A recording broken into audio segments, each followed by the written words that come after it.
recent work with Song-Ting Lu and Yifeng Yu here on inverse problems of periodic homogenizations of Hamilton-Jacobi equations. So let me first just sort of recall, the setting of how it goes.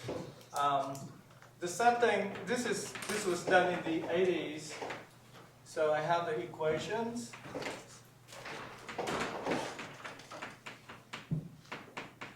Hamilton-Jacobi equations. I can have second order terms, but let me for now just put a simple thing.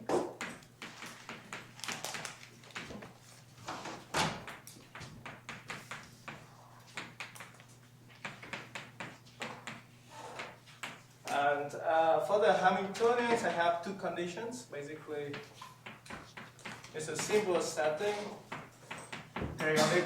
So I'm not going to talk about random setting today. It's just periodic. So I have h of y plus k is equal to h of yp for all k's in un, simple. And the second thing is coercivitic. So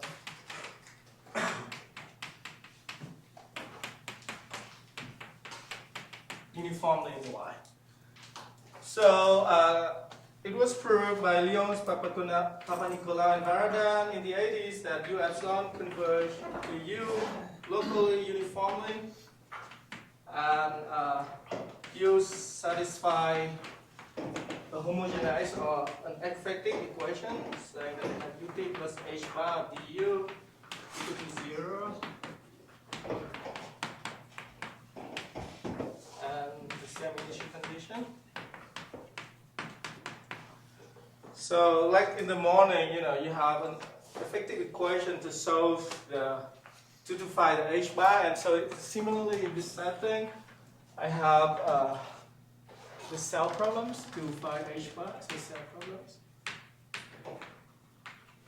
to find h bar. Basically, it's a theorem also by Lyons, Papanicolaou, and Varadan saying the following.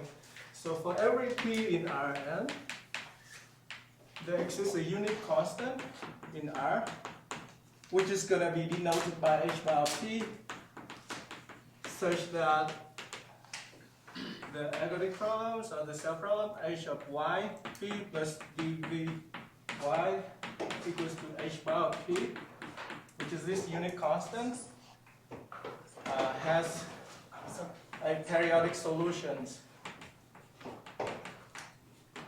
V. Okay. So this is kind of a thing that was done in the 80s with the simple conditions. So of course the object of interest then is h bar. So the question you can ask immediately is, what is h bar? What is this guy, and what do you know about it up to now, up to let's say 30 years? Well, the easy and true answer to it is that we still don't know much about it yet, except some kind of immediate sort of properties like being coercive and so on and so forth. So the goal we want to do is we want to study more like deep properties of h bar.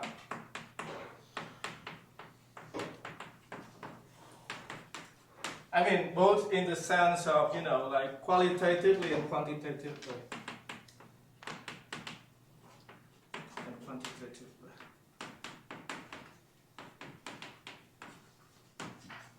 And we want to relate it with sort of the dependence, like how does h bar behave in light of h. So that's sort of the general goal of the directions, and in this talk I'm going to focus on the case that I have h's of the separate form. So I have h of yp is equal to h of p. I'm abusing the notation a little bit here. Plus or minus, I'm going to switch between the two, v of y. It doesn't matter in terms of the sign, but I'm switching back and forth. So this is sort of like kinetic energy and potential energy of a separate form. And I want to really understand how does h bar depends on these guys. So now you can ask me sort of, okay, I mentioned that not so much is known about H bar. So what is known? So I can tell you a little bit about what is known.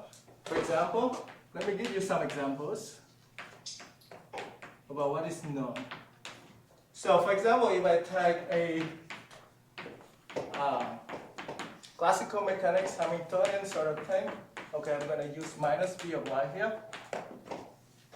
So if I take some classical mechanics Hamiltonian thing, and let's say I assume that mean of v is 0, and under some condition, for example, I have the set v of x equal to 0 is some set, let's say, k, that is compactly supported in the torus, something like this. So here's the picture of it.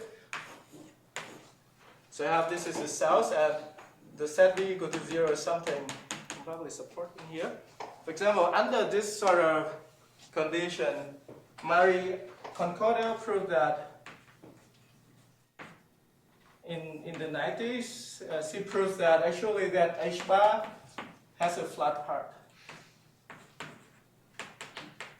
In other words, if we start with some uniformly convex Hamiltonian, but at the end of the day, after homogenization, we see that H bar is having this form, so and convex. Convexity is preserved, but there's some flat part here.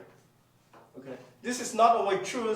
There's some condition that the zero set has to be sort of trapped in some sense. It cannot be all over the place. I'll give you examples about that. So, sorry, what is assumed of V here? Okay, V is periodic. Period, nothing more. Just minimum 0 period. Yeah. Not convex. Yeah, no. And the zero set has to be compactly supported, has to be trapped in some sense. Okay, I'll give you an example later on when it's not compactly supported. Maybe flat parts don't appear. Well, I mean, even in this setting, I think at this moment there are also some representations formula, but not so much more is known. Like if you ask me how big is this flat part, is that C1 because it's convex, is it C1 or what under which condition that H bar is C1? Basically, in 3Ds and higher, nothing is known. In 2Ds, there are some results, different results. But 3D and higher, nothing is known. So in the non-convex case, it's even worse. So non-convex case, it's even worse. Not so much is also known. But let me give you one example based on the recent work. So if I take some kind of this sort of example. So this is based on the work with Scott, Yifeng, and I. So if I take this sort of Hamiltonian that I have, in 1D it's double well, but in higher dimension it's not double well. But let me draw a schematic picture in 1D. I have this is p squared minus 1 squared, and the height of the well is 1. Okay? And I ask myself, in this case, what is H bar? How can I see at least qualitatively what are the properties of H bar? As I mentioned, quantitative properties of this one is not even known. So qualitatively, here's how it goes. There are two cases.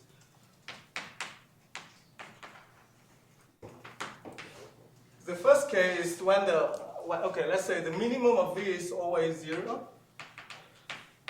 The first case when the oscillation of V is, let's say, less than 1.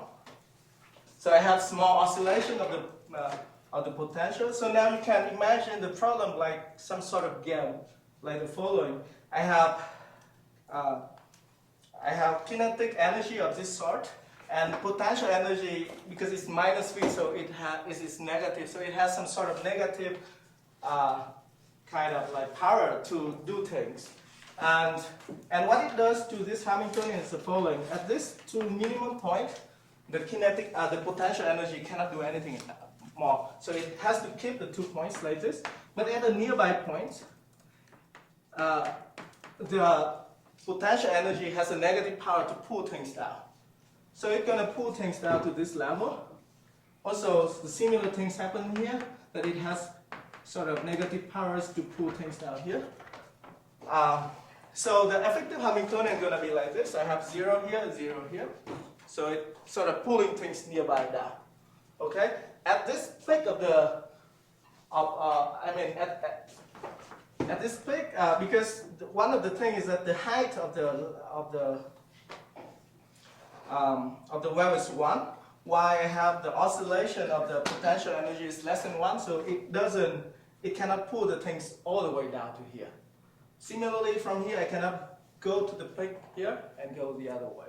So here is 1, so it has the power of oscillation V to pull it down. So this point is going to be pulled down to 1 minus oscillation of V.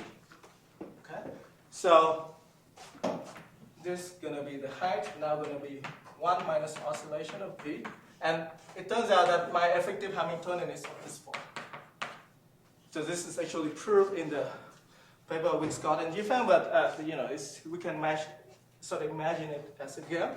The second case is that when the oscillation of V is large, it's bigger than or equals to 1, that means that the potential energy now has too much negative power that it can push anything here down, and from here I can sort of travel all the way to some points here.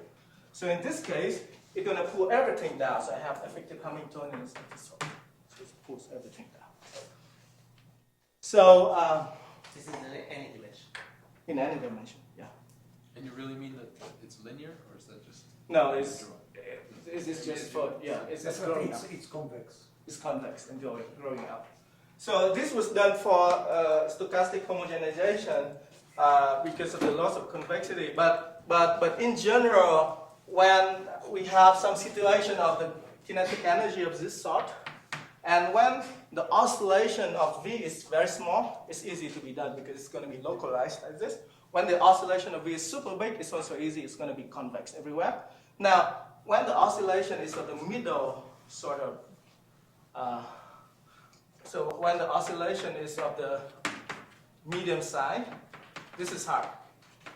Because you see that this one is kind of localization effect that everything is localized.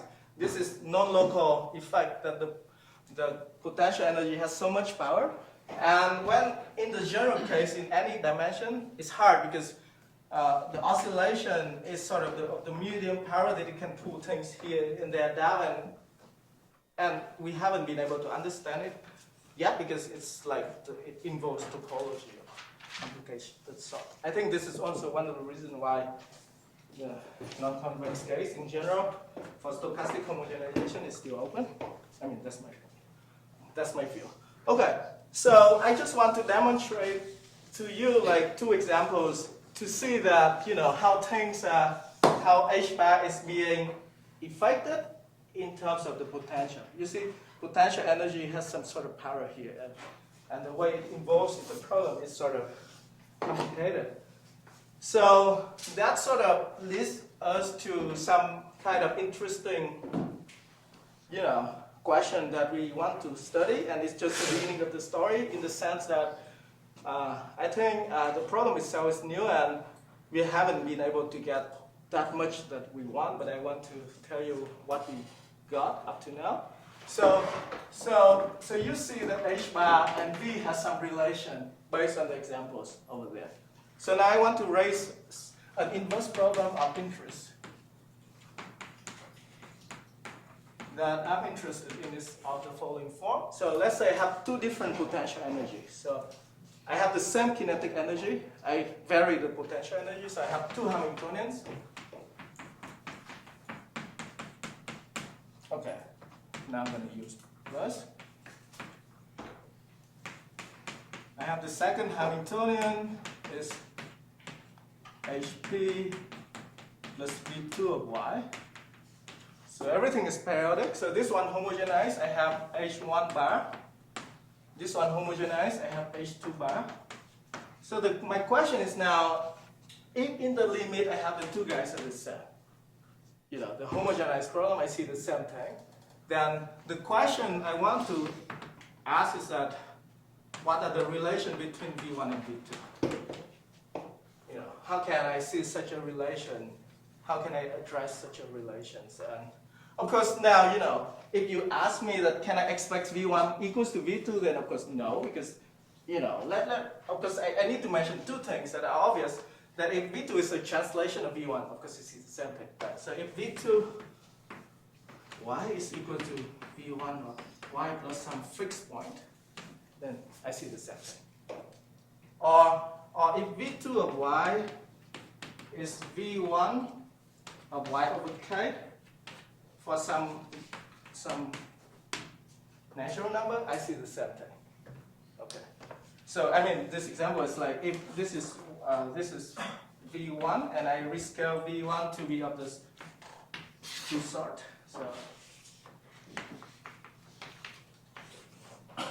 then I mean in this second thing I see the same thing. So at least these are the two obvious things that I can sort of say, but at least, you know, generically I don't know what else that I can say about the, you know, what else that V1 and V2 can be related. So that's the motivation of the question that we want to study. And you're going to see that actually such kind of questions, the properties of H bar and a lot of sort of things that appear that going to relate a lot to dynamics, like with KM theory or KM theory, you're going to see these aspects now. So this is a question I want to ask. So in order to do so, you know, because you know we started from nothing, so it's hard to say what's going on. But maybe a simple case to study is maybe, okay, what happened if I let V2, let's say it's completely zero, and what happened? You know, because then such a translation of rescaling anything gonna be zero, right? So my question is, if V2 is zero, can I say that V1 is zero or not? So that's the question. Well, it turns out that no. So here's a theorem. So here's the first theorem. In the paper, something in here. So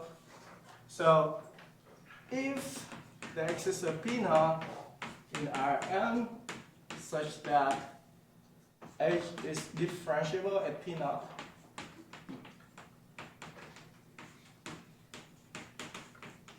and the gradient is irrational,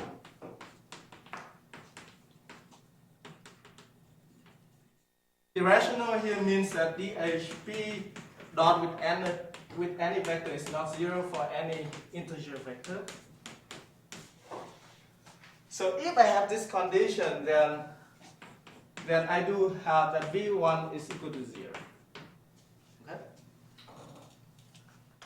So you might then question me, you know, is it a natural assumption even to start with?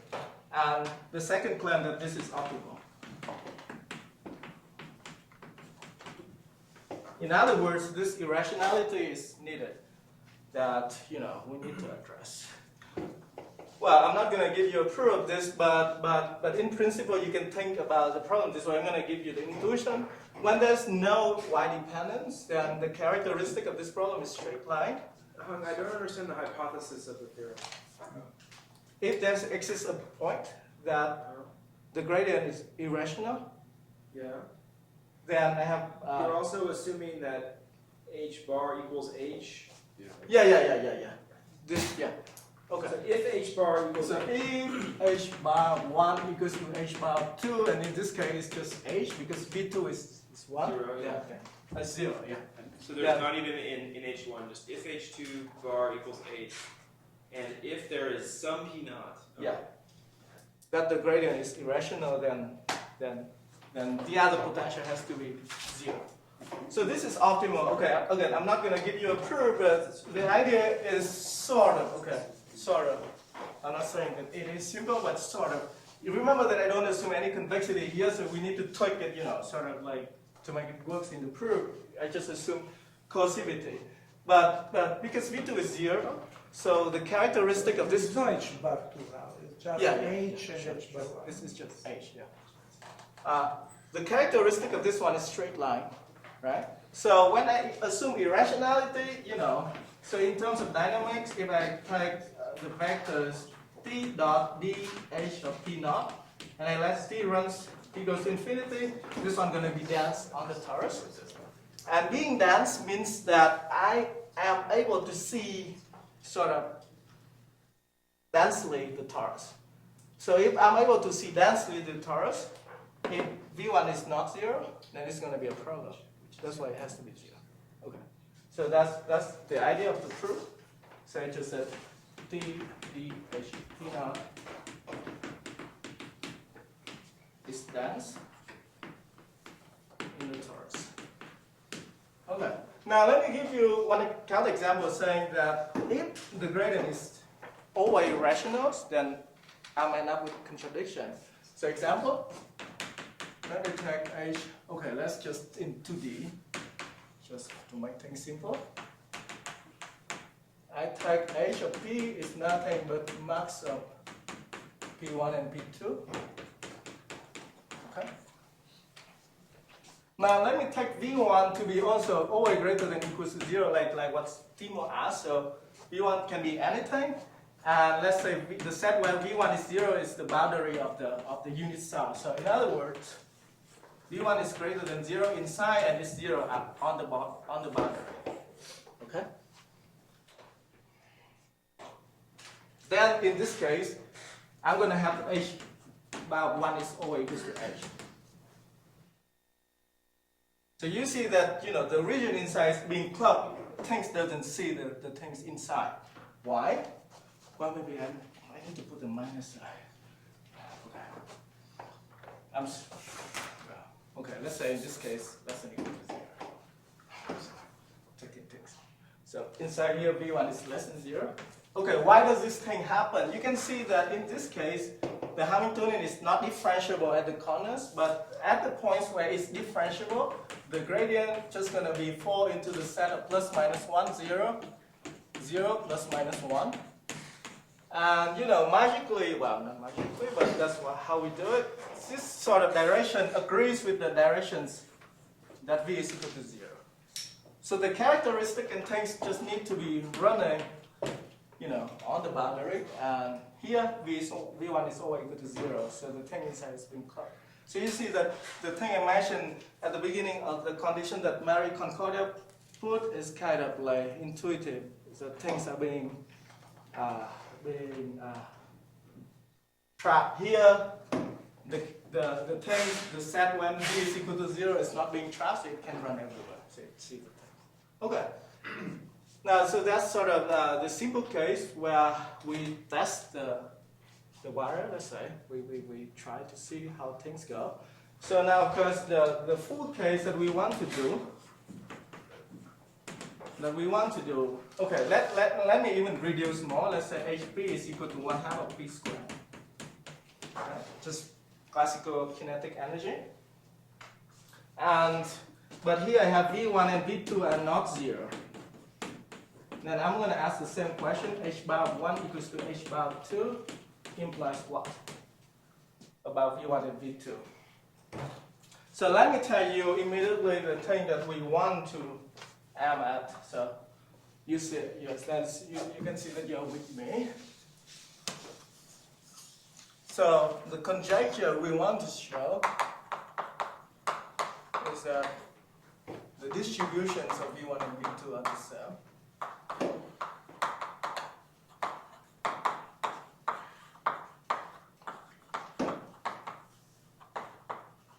Okay, this is the ultimate goal that we want to show. And in one day we prove that it's correct. So in other words, you can take this is V1, okay? So, and V2 can be of this sort. Yeah, they don't need to be the same, but the distribution of the same in the sense that you can see that, let's say you take any S, the measure of the set that V1 equals to S is the same like the measure of the set that V2 equals to S. And under just the condition that the distributions are the same, then I have the effective Hamiltonians are the same. Okay. Now, in higher dimension, we don't know yet. Get the full result, but let me write out the theorem that we have. The theorem that we have is of the following. So if I have H1 bar is equal to H2 bar, then first I have that the first norm is the same.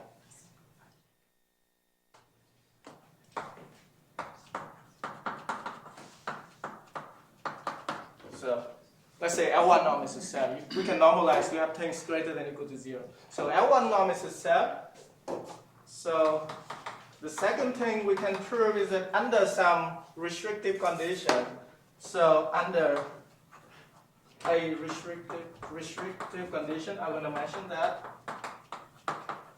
condition on Fourier modes.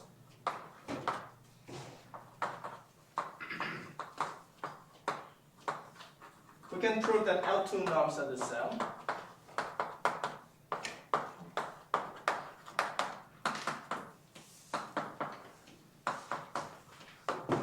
Okay.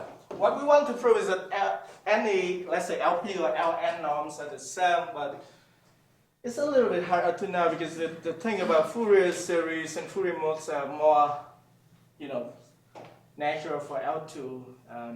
It's hard to get precise sort of norms for LP in general. Okay, so let me tell you the ideas that we use to approach this thing.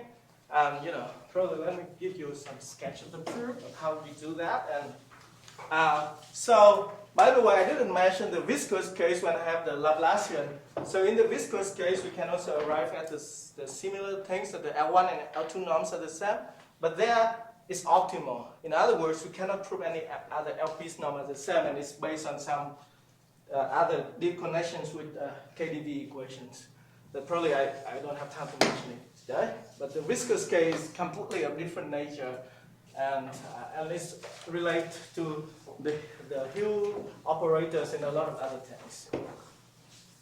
Okay, so let me show you the way how we prove this. And in principle, you can see that in this sort of nature, qualitatively, we only know that maybe H1 bar is like that and H2 bar is like that. There may be some flat parts, there may not be, we don't know, right? Because the flat part, there need to be some conditions on V1 and V2 in order to make that happen. So the ideal, sketch and proof. So one idea that we use to approach this problem is that we look at the asymptotic behaviors of things at infinity. So in other words, I'm going to take a vector Q in Rn, okay, that is not only irrational, so I'll explain why I need to look at irrational direction, but it's also having other properties of being irrational, is that satisfying Diophantine conditions.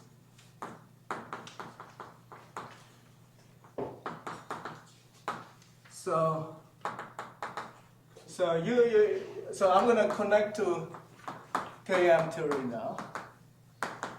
So this is not with Km, but Km theory. So what I need is that I need Q dot with any rational vector is being controlled by C over K to power alpha for any K in Vn. For C and alpha are some constant greater than 0. And when alpha is greater than n minus 1, it can be shown that the measure of such a Q is full measure. Okay, I'm going to look at those directions, and I'm going to look at the problem in the direction t dot q, and for let t goes to infinity. So I'm going to look at the problem in this sort of direction, and I let t goes to infinity, and I want to study what's going on.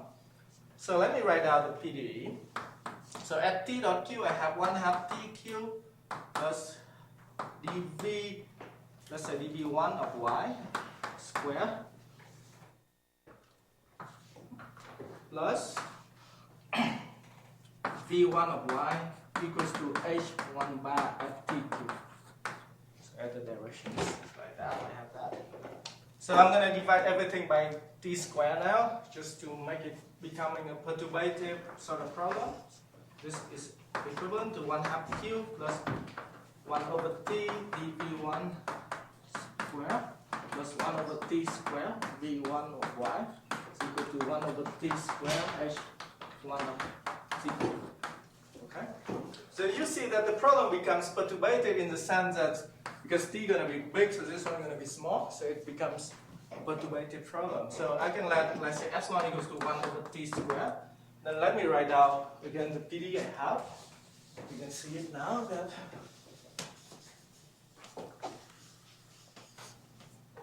So what I'm gonna have is that 1/2 of Q plus dV1 of epsilon, some dependence on epsilon, minus or plus epsilon V1 of Y equals to H1 depending on epsilon of Q. So I rewrite my PD to be of this sort. So this becomes a problem in KM theory. What it says that if Q is good in the sense that it satisfies different type conditions, and if epsilon is small, so this is small perturbation of the integrable setting, then I have smooth solutions. So V1 is smooth. Okay. Well, but so that's the KM theorem. But you know, here I don't care so much about the smoothness of V1. What I care is that what I can extract, what information I can extract from the V1s and V2, so that I can have some conclusion that things are the same. Okay, so the idea we're going to do is that we're going to try to find asymptotic expansion of H1 epsilon or Q. And if we write out the asymptotic expansion of this, maybe we can dig out some sort of, you know, encoded informations in terms of the V1s. So it's not so hard to see that the zero term is of this sort, because when epsilon is 0. And then, okay, we're going to try to write out some asymptotic expansion of H bar of epsilon in terms of this, and we try to compute those coefficients. And by computing those coefficients, we can relate it to V1s, V2. Okay, how do we do that? Let me just write out a formal way. But it works by just doing tests in terms of viscosity solution. The formal way is to write out V1 epsilon. Also in terms of asymptotic expansions.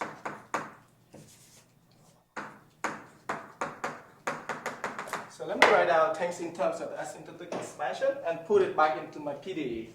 So what I have is the following.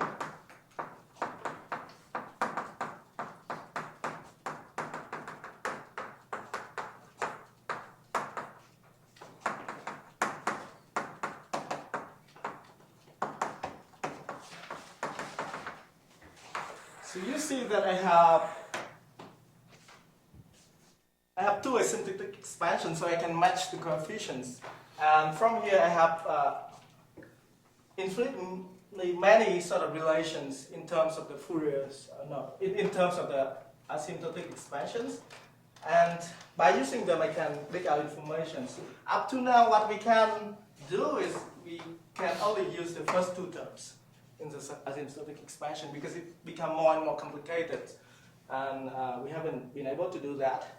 So, but at least let me write down what we have. So let me assume that V1 is equals to, I'm going to write V1 in terms of the Fourier coefficients. So lambda k1 e to the I k dot y, the k in Cn. Okay, let me write V1 this way. Okay. Now let me write out the matching asymptotic thing. So O epsilon. If I look at it here, epsilon appears only in here, so I have Q dot dV1 plus V1 is equal to I1. So this is O epsilon that I have. So immediately you can see that this is sort of diversion free. If you integrate in the torus, this is 0. So immediately I have that I1 is equal to integral of V1 dx. Okay. So that gives me my first conclusion easily. Well, the second one is kind of tricky to get. Okay, I have that. So that means that I have Q dot dV1 is equal to K not equal to 0. Lambda K1 e to the I K dot y. So this equation is solvable because Q is irrational. When Q is rational, it's not solvable. You need some, you need some conditions on V to make it solvable.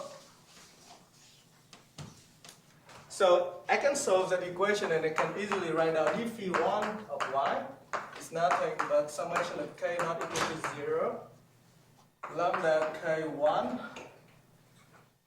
e to the I k dot y over k dot q of the vector k. So that's my gradient. So let me put a box here. This is the second thing of the family of that. So the epsilon squared. Now I look at the next asymptotic expansion term. Well, the next guy, square disappear and this dot with that appears. So I have q dot dphi2 plus 1/2 dphi1 squared is equal to A2. So that's the next guy in my asymptotic expansion. So that means I have A2 is equal to the integral 1/2 of dphi1 squared. Okay, in my asymptotic expansion, because again, integrating this one also gives me 0. So, because I have my gradient is of this explicit form, sorry.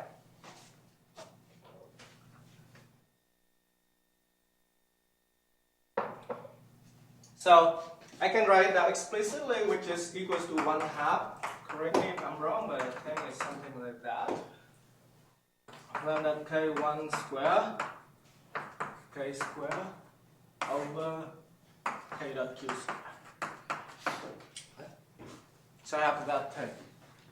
Now, you know, because I have the asymptotic expansion of h1 bar and h2 bar the same, so I have this relation. So in other words, what do I have?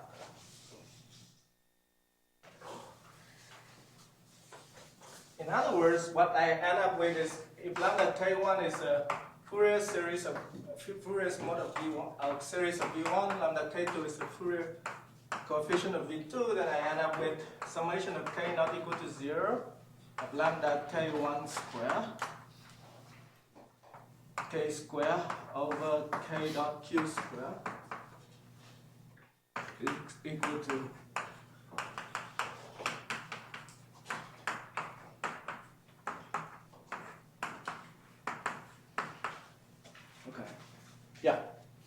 So the M now, the goal now is that I want to prove that the L2 norms are the same. In other words, the summation is the same.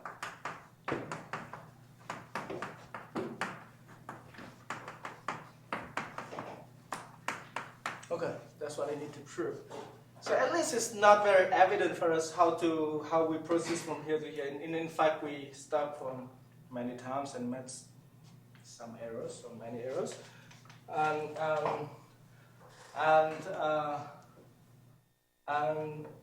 the way we're going to do that is that we're going to try to look at this one as a function in terms of q. Okay. Remember that this one is not defined everywhere. It's only, you know, when q is rational, this is divided by 0. So it's not only we look at irrational direction, we look at Diophantine sort of condition that satisfy vectors. And what we're going to do is that one obvious thing to look at this is we can differentiate this one infinitely many times to get information. Okay, this looks like it's wrong because V is not defined everywhere, but it's correct that we can differentiate this one infinitely many times. And when we differentiate this one infinitely many times, we end up with the following. We end up with lambda k1 square of k to the 2m over k dot q to the 2m's is equals to lambda k2 square k to the 2m's over k dot q's to the 2m's for any m integers. So this is correct. Check it carefully. And now let's say we have the two things like that here. How can we prove this thing? So here's a way we prove it. I don't claim that it's optimal because, you know, we need to put conditions and here's the technical condition we need to put. So a technical condition we need to prove is the following. It's decaying really fast, which is sort of ridiculous, but I don't know. I don't know how to improve it better. E to the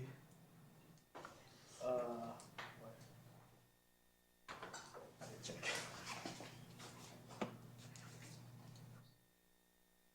E to the n to the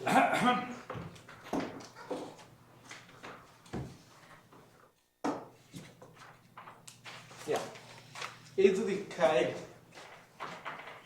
to the n plus some tau is less than infinity for some tau is greater than 0. So this is crazy. I mean, it's like decaying faster than a crazy exponential. But we don't know how to remove it at this moment. Of course, this is correct for, let's say, finite mode Fourier forms. So if the lambda case only exists for finite numbers of guys, so that's okay. So if we put this condition, then we can prove this. And let me show you how to prove that. So if we put this condition, then we have integrability, and integrability is important. So from here, we can rewrite this one as like that. So k is not 0 of lambda k1 square of 1 over q dot k over mod of k to the 2m is equals to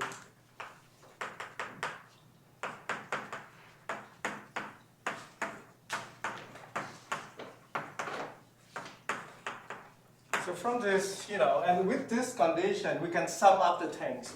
And when we sum up the things, we can end up with lambda k1 square of 1 minus cosine of 1 over q dot k over k is equals to the k2.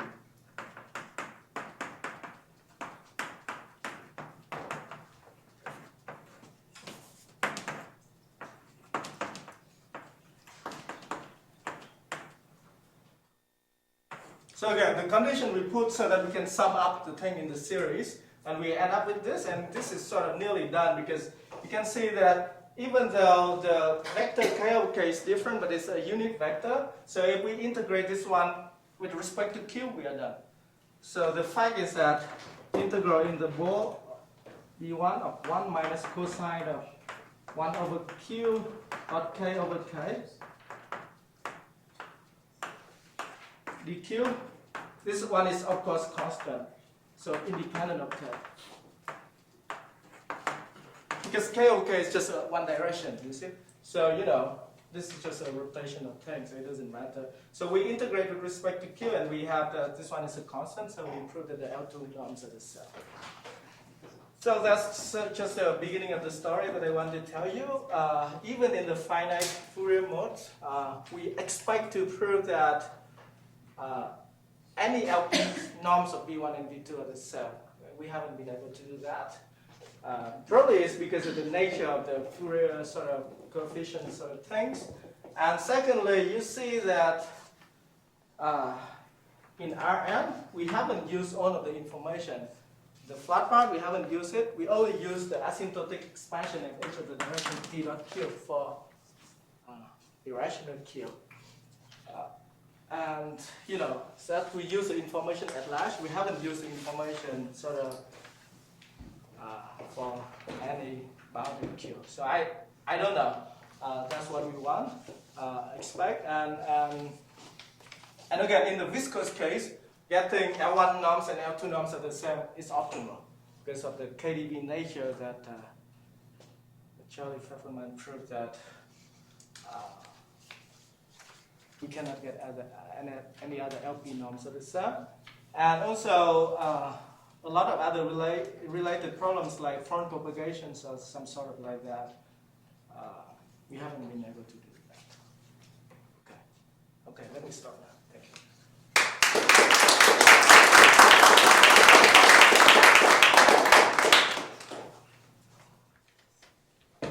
So the Q here, does it have to satisfy that high condition? Yeah. Well, I mean,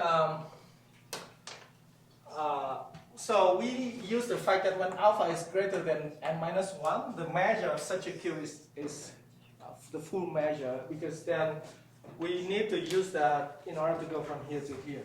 So we need to use the Diophantine condition and sort of things like that to differentiate the thing with respect to Q. Okay. But of course, there could be some other ways to dig information for rational or irrational directions that are not of this sort.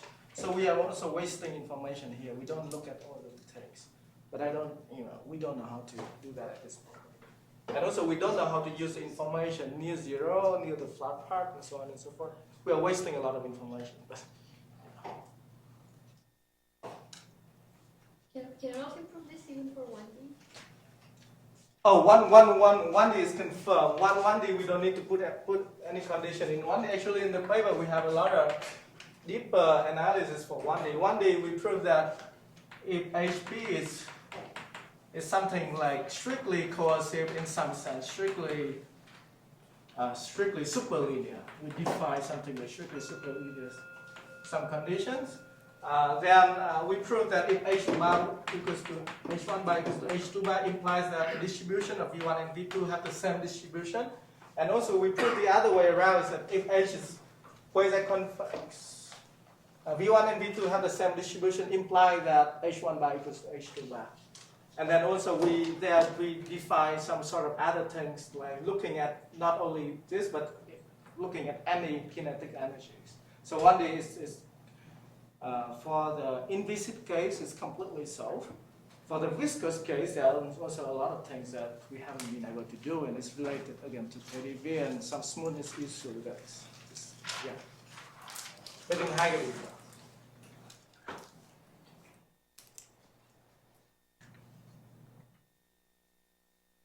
Okay, well, let's